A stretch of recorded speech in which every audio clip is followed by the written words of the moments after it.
Hi everyone, and welcome to my exclusive interview with Eddie, the EPC man. In today's video, we are going to be talking about all things EPC. For those of you who don't know what EPC stands for, it actually stands for an Energy Performance Certificate. And we're going to bring you some insights as to how landlords and property investors, how you can plan for your portfolios and your future with relation to your EPCs. So we're going to be talking about the good, the bad, and the ugly here. So to be sure to watch to the end, as we're going to cover some pretty interesting stuff, as well as hints and tips on how to improve the efficiency of your homes without massive investments. So why should you listen to me? Well, I have established a national house buying company. I have also built a multi-million-pound portfolio for myself that brings me in passive income. So I've been in property now for 7 years, so I know how to make money in property. And today is all about being efficient. So Eddie, welcome to my channel. It's an absolute pleasure to have you here with us today, even being virtually. Yeah. So Eddie, how long have we known each other, Eddie? Oh, I think I probably met you almost at the beginning of your journey. September 2016 it was. Yeah. When you came to the first house to do an EPC for me. Yeah. I remember having fun with the card reader. It was my first experience of using the card reader. And yeah. Back in the day. Back in the olden days, yeah. Back in the good old days. So what I do want to say is, Eddie, that you've been a massive help to me over that time. And what I want to do is now pass that value onto my network. So I've got a couple of questions for you, Eddie, if that's all right. Far away, yeah, no problem. So even though I've explained what an EPC is, do you want to explain in a little bit more detail what an EPC is and why it's important for us from a perspective of landlords and property investors? Absolutely. So in simple terms, it's an assessment of the energy efficiency of the property by looking at the heating, the insulation, the lighting, construction of the property. So from the point of view of property investors, especially if you are letting out rooms or properties where all bills are included, particularly if we're talking about student lets, etc., then it is the more efficient you can have that property. You can charge whatever you want, allow for whatever you want in terms of the utilities on that property. But if you have got a nice, efficient property, you're not going to be spending very much or anywhere near as much compared to an uninsulated, inefficient property. So it's one way that you can make sure your investment goes a heck of a lot further by making sure your property is lovely and efficient, lovely and warm. Fantastic, brilliant. So my second question is, it sort of relates. So what I'm trying to do here is for those people who aren't necessarily aware of EPCs and if they're just looking to get into property. So how are EPCs calculated? How does the system work? So you'll have an assessor come into the property. They'll be drawing a floor plan of the property so that when they're putting everything into the software, we can look at for that property with that size, with the room heights, with those windows, that heating system, with that insulation, those heating controls, etc.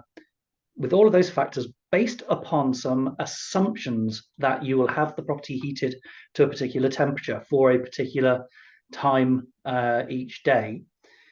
Based upon those assumptions, which is equal for every property, it will then throw out the score, which if you're not familiar with an EPC, you're likely familiar with the A to G energy ratings that you'll see on the likes of white goods.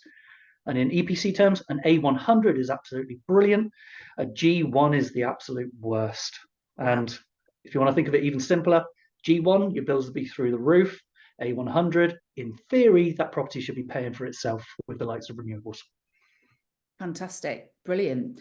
So when you refer to seeing because you see the stickers a lot, like you say, on white goods on fridges and things like that, we're talking about the sort of the rainbow bar system, aren't we? Just so that you can imagine what that might look like. And now people. And if you're looking in in estate agents' windows and things like that, they will typically on the particulars. I know I'm telling you this, and you'll know this already, Katie, but that's okay. Yeah, they'll likely not give great detail about the EPC. They'll just show that particular graph. So they'll say this one's a C, this one's a D, or so on. Yes. Is it a legal requirement for properties that are sold to have an EPC? Yes. So it's one of the things that the solicitors will want. It's part of the sort of legal pack, if you like. So unless the property is a listed property, then doesn't need an EPC in that situation. Brilliant. Okay.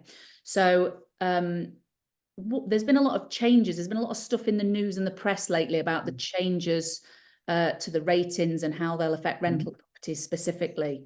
Can you give us can you shed us any light on that? So there was the thing about, we've got to get all of our properties up to a C rating. Now, again, for those that don't know, the average is a D rating right now. And to get if you were to build a brand new property today, it would be a B rating, unless we're talking about it having solar panels. Okay. Yeah. So a B rating for a brand new property.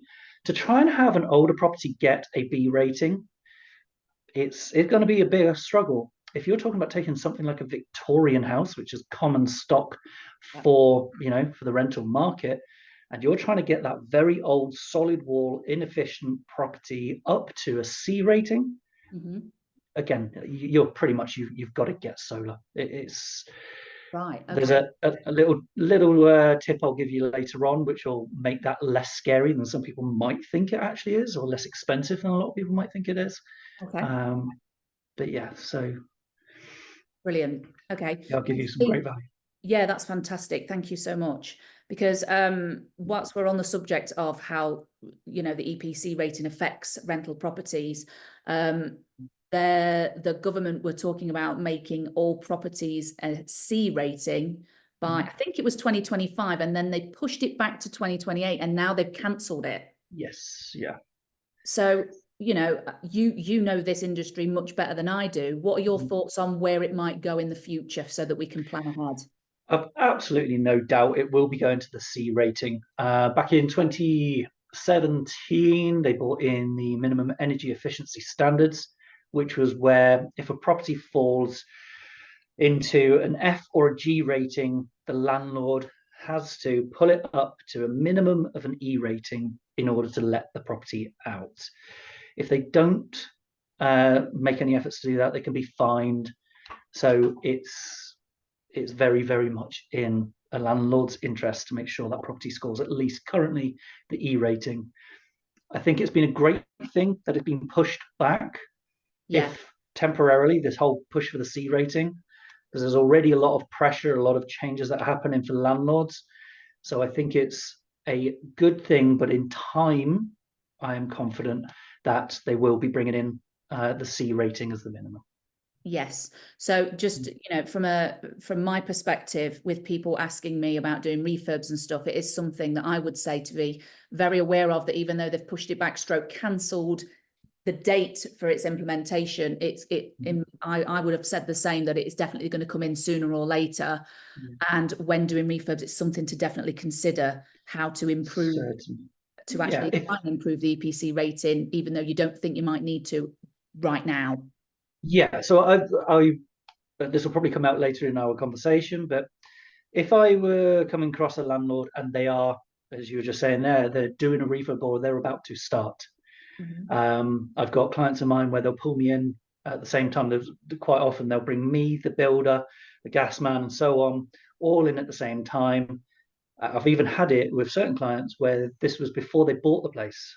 They were trying to determine, is it worth me buying this property based upon the advice of the builder, the gas man, and the energy surveyor. So if you were doing a refurb, particularly if we're talking about an older property or a solid wall property, system built property, timber frame, those kinds of things, I would certainly be saying, look, I don't know your budget, but I'd be advising, if you're going to the efforts and the expense right now to do a lot of work, if it's possible, I would make those efforts now whilst the property is empty, rather than you do all this work now, decorate it all fine, you have people move in, and then, oh, hang on, now we're moving over to the C rating. Oh, good God, now I've got to insulate those internal walls, redecorate, probably put the tenants up in a temporary accommodation. Yeah, it's just a nightmare. But obviously you've got to work with whatever your budget is. And so I will obviously work with clients and advise them the best that I can. They'll make the determination and the decision based upon what their purse strings will allow. Yes, I understand. Yeah. Okay, perfect. So whilst we're looking at doing refurbs and improving our EPC ratings for our houses, most of which, my houses are the typical 2 to 3 bed ex-council properties. And I know a lot of people, like you've already touched on with the Victorian terrace stock, I think the default position is, let's get insulation, let's new windows, new boilers, etc.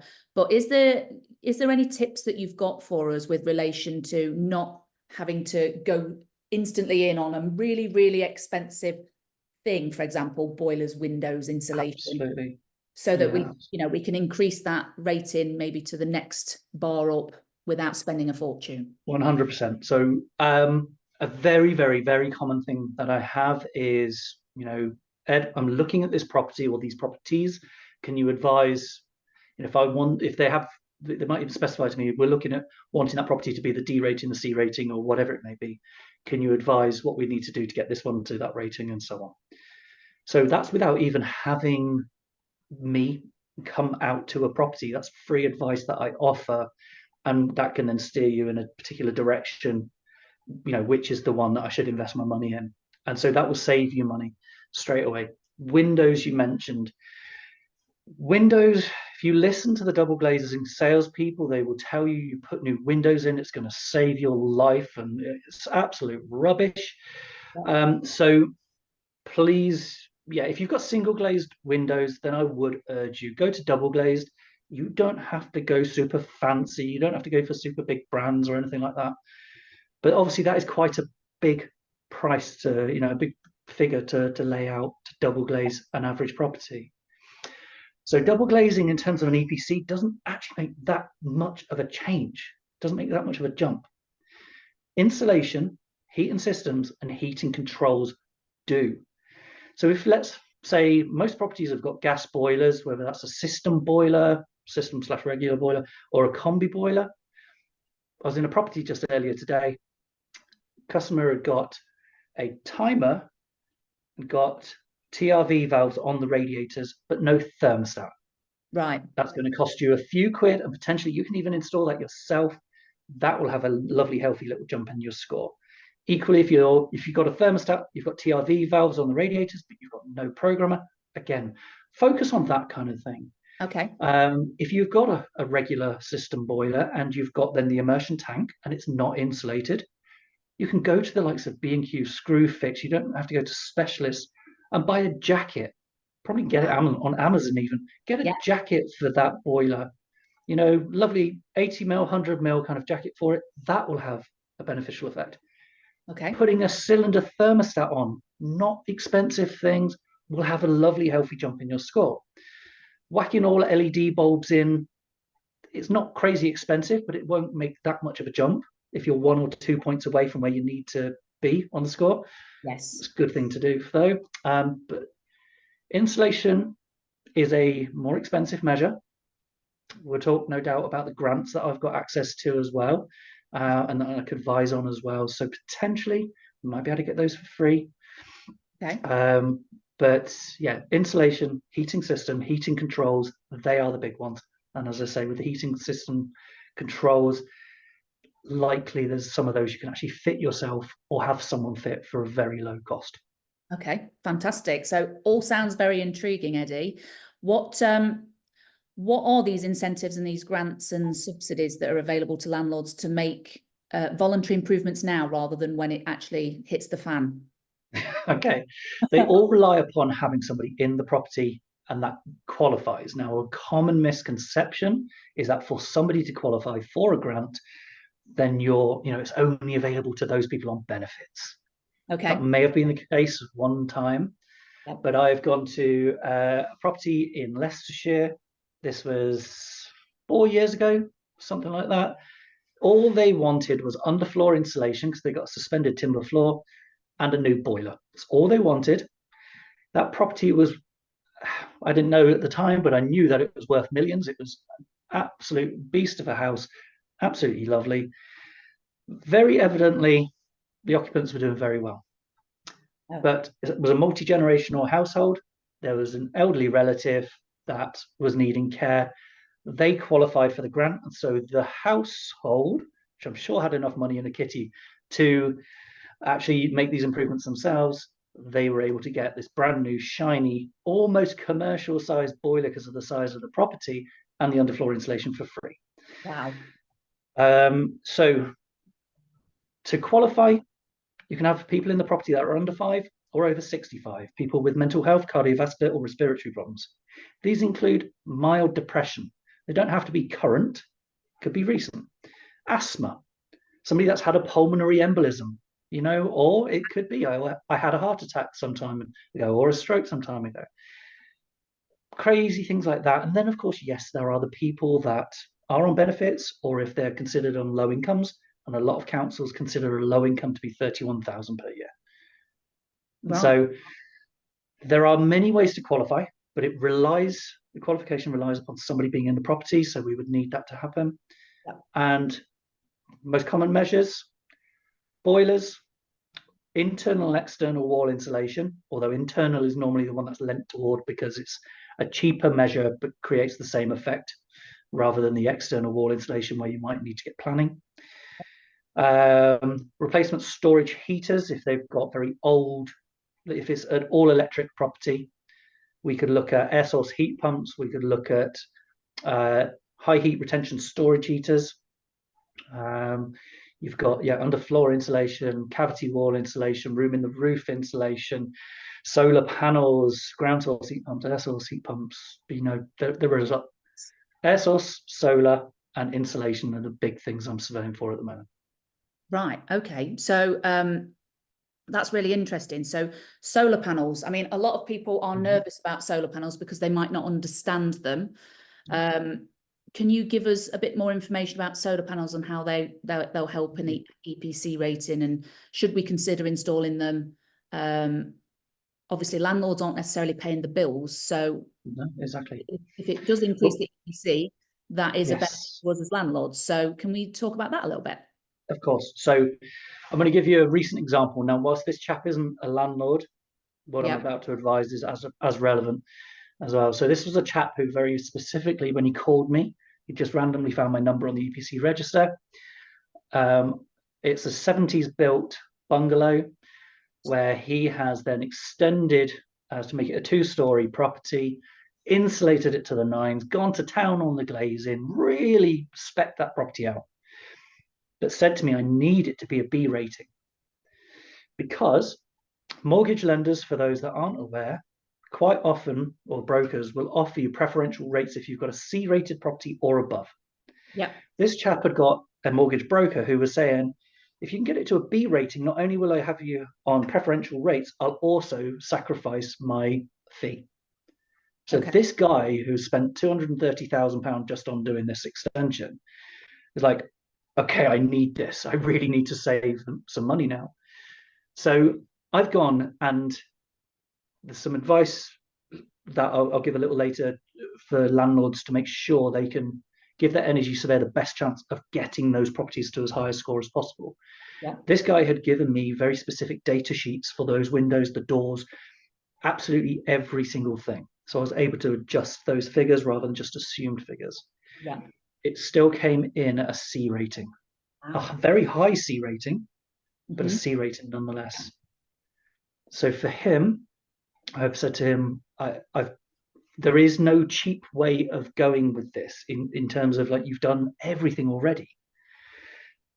And I've said, the only thing to do is go solar. And he said, but I don't have £5,000-6,000 to do it. I was like, you don't need £5,000 or £6,000 to do it. Yeah. I sent him over the details with a very quick Google search. You can buy the entire kit for a 2 kilowatt system with decent components. All of that was 1,700 quid, including VAT. All he then needed was somebody to fit it. And that's, I don't imagine that it's going to be that expensive to have an electrician fit it. Yeah. A lot of the expense with solar comes when you are wanting to have it connected to batteries or connected to the grid. Yes. Connected to the grid, again, sorry for those that don't know, but connected to the grid, the benefit to you with that would be that you would earn a little bit of money for any energy that you don't use in the property, or that your tenants don't use. Yeah. And if you've got your name plastered on it and you've got multiple properties, you'll be a happy person. But if it's not grid tied, what will happen is the energy that's produced by those panels, if you don't use it in the property, you'll lose it. Simple as that. Yeah. But it's a considerably cheaper system to install.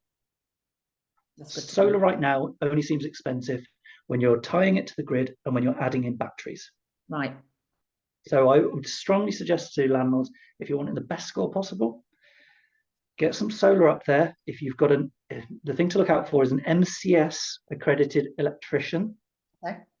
Okay, so you make sure that you've got an MCS accredited electrician. You can buy the kits yourself. If you've got multiple properties and you can buy these kits in bulk, you may even get better rates than available to the general public. Do that, put the panels up on the roof, and you'll be laughing. Fantastic. Brilliant. Okay. Brilliant. So we've talked about solar panels, but and I don't know how many people are going to be aware of this, but is there a shift happening from sort of air source and ground source heat pumps rather than traditional gas and electric heating? Yes. So I started in this industry, or how I got into this industry in the first place. I used to be a salesman for solar. Right. Love solar, passionate about it. Back then, and we are talking 13 or something years ago, back then, there were front page news articles, gas is ending, no new properties are going to be installed with gas. God damn it, that has been going on all of this time. There will come a point when no new properties are installed with mains gas. Yeah. Exactly when that's going to happen, I don't know. So, air source heat pumps, if you've got the latest, greatest gas boiler, you're looking at about 94, 95% efficient. Yeah. If you've got a properly designed system, with a heat pump, an air source heat pump or ground source heat pump, you're talking 300% efficient. Wow. Big It's a difference. massive difference. You're using electricity, heat pumps. If you're wanting very high temperatures in your property that most people are used to with central heating, there will be a change, because a heat pump works better if you've got a lower temperature consistently. Yeah. Works even better if you've got underfloor heating. Yeah. Okay. Way better than having, radiators as your heat emitters. Yeah. So yeah, if you're used to, I'm having my property like the Bahamas, a heat pump, it's capable, but it's not going to be as efficient doing things that way. Fantastic. So yeah, heat pumps are a good move. I would tend to say to somebody, an investor who was wanting my advice, that if you've got a boiler and it's still under warranty, or you're wanting to put a boiler in because you're trying to get a decent heating system in, I would say right now, I would probably lean towards still install the super efficient, new gas boiler, 10-year warranty, most likely. Yeah. That's probably the route I would go. And then when that boiler's coming to the end of its life, by that point, the heat pumps are, I'm going to say, whether they're taken over as the majority heat source, maybe not, but there'll definitely be that touch cheaper, and technology would have come on that bit further as well. Fantastic. So speaking of technology, perfectly fits with where I wanted to go with this. So we've got things like double glazing and insulation. How has that technology come on since, well, even in the last 10 years?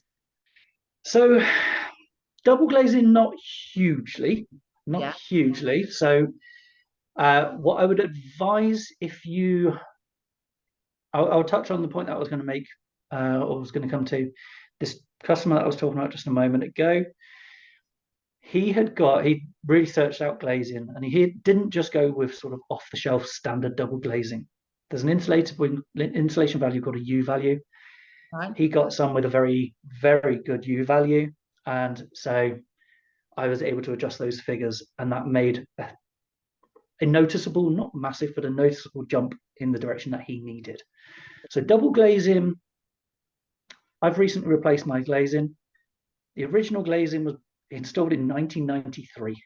Wow. And the glazing gap, which is one of the factors we look at when we're doing an energy survey, is exactly the same in the windows that were manufactured and installed in 2023. Oh, right. So, the seals are a hell of a lot better and the frames are a hell of a lot better, that's for sure. But glazing hasn't come on that much that it's that big of a deal. Yeah. Insulation. So external wall insulation, that's been something that's been around in other countries for a long time. More recently, in the last sort of 10 or so years, has grown in our country. So that is it's almost like very, very, very densely packed polystyrene. Okay. Yeah. Very, very efficient stuff. Very, very good stuff. Cavity wall insulation. Back in the olden days, they used stuff which was like expanding foam. And over time, that expanding foam, they didn't realize that it would disintegrate. So back in the olden days, that material now is just rubbish. It's doing nothing to the cavity. Or they installed insulation that could actually absorb water. Now the two main products are a polystyrene bead, which obviously can't absorb any water, and they also have a fiber wool, which also can't absorb any water as well. So yeah, technology has come on and made that a lot more efficient and less likely to cause, well, nigh on impossible to cause any issues down the line. Brilliant. Just something that's in my head, actually, whilst we're on that point. With regards to insulation, I've heard hearsay that some insulation can cause properties to become unmortgageable. Is that the case? Or The expanding foam, or like, when you're talking about the expanding foam in the lofts, I have met people that run companies where they install it. Oh, well, we use the open cell stuff. And so that's absolutely fine. And to my knowledge, there are lenders which will lend, but they are a much smaller pool to be, fishing in. yeah. There are no end of reports of people saying they have spent thousands to put it in, and then they have spent thousands trying to get it out before they can then sell their property. Yes. For me, I've had, again, from end users, people saying it is absolutely fantastic. It was a brilliant decision in terms of how the property feels afterwards. Yeah. But in terms of trying to get a mortgage on the property, Yeah. or the concern about the timbers, basically rotting from within, Yeah. and for you to then solve the problem, you've effectively got to re-roof the property. Right. Wow. To me, this is too much of a risk. Yes. And if anybody was asking my professional advice, I'd say to them, I don't give a damn what a company is saying it would do. I feel like it's one of those examples of a manufacturer or a company might say it's the best thing ever. Yeah. Yeah, but they're not the ones that are trying to then sell your property in the future, or they're Yes. not the ones that are potentially going to offer you a mortgage. Yes. So if you're in any doubt, Yes. then I would suggest maybe if you really want to have peace of mind, speak to your lender and say, look, I'm considering buying a property with this, or I'm considering installing it in my property. Yeah. What's your view? And then Yes. go with whatever they're going to say, because that obviously is a big factor for you. Yeah, absolutely, because that's the last thing that people want, not being able to sell on their properties if necessary. I mean, my plan is to hold until I drop dead, but people may choose or need to sell sooner than that. So, we don't want people to get stuck by making a big costly mistake. So, Ed, tell us a little bit about your business and what services you offer. And, obviously I met you, you're predominantly based in Nottingham, but you cover a bit more than that. So tell us a little bit about that. So as I mentioned before, I started as a salesman in the solar industry. Almost by accident, I kind of then led into, I was knocking on doors to say, hey, do you want free cavity wall and loft insulation? That was only meant to be a stopgap, but I was too damn good at it. So the process then, after I was doing my bit, I was then paying someone to do EPCs in order to get the grants. And after a year of doing that, I thought, this is just crazy. Why don't I train to do the energy surveys as well? It's a lot more efficient for the client, for the end user. And all that happens is they see me. Then the next thing is on the date that the appointment's been made, the installer turns up, does the work. Everybody's happy. So that's then led into me doing the whole sort of energy survey bit. So EPCs, grants and renewables. My company is called AskEd, which you might be able to see from my top here. So where possible, I like to try and be a one-stop shop. In that a lot of people may say that, but I give out lots of free advice I've always got the mindset that I want to try and help someone. So I've got calls that have come. So whilst, yes, as you say, I am in Nottingham, so work in Nottingham, Leicester, Derby is perfect for me. In November, I spent 3 days up in Scotland, where I was doing the surveys for the air source heat pump solar, internal and external wall insulation or cavity wall insulation. I spent a lot of time in East Anglia because I'm going to areas where they're predominantly off of the mains gas grid. Yeah. So I will go to areas where, as long as there's enough work, I will go there. I have worked in this industry long enough and know the good people and know the people to steer clear of. So I've got people around the country that I can then have, go and do the surveys or go and get the everything all measured up for you in order for you to claim the grants, for example.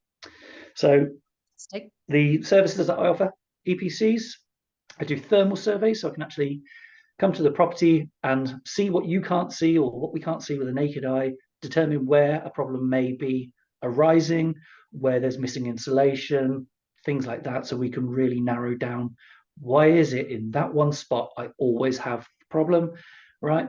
Let's look at it. Or did you realize there's actually no insulation here?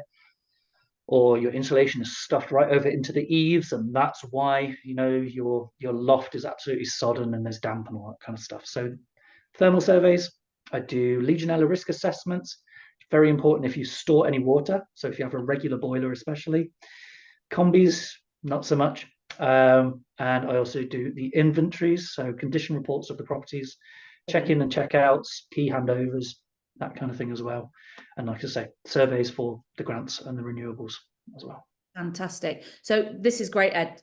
What I'm going to suggest is that I'm going to put a link for people to be able to contact you in the description so that people can reach out to you based on what the massive value that we've got from you today. So thank you so much, Eddie. We really appreciate you taking the time out of your busy schedule to be here with us today. And I'm hoping that if you watch this space, I might be able to persuade Eddie to come on patch with me to one of my latest deals where I do need an EPC in order to sell it. And maybe we could get some footage of you in action, Eddie, if you don't mind. Sure. I'm asking. Yeah, as long as you're not looking at me when I'm up the ladder, you know what I mean? Fantastic. No, I promise I won't. I'll go up first. Brilliant. Okay, so thank you so much, Eddie. Very welcome. Hopefully, guys and girls, you've found this really valuable. And if you have, be sure to follow for more so you never miss another video. This is Eddie, the EPC man at Ask Ed. I'm Katie Wilson, and I look forward to seeing you in the next video.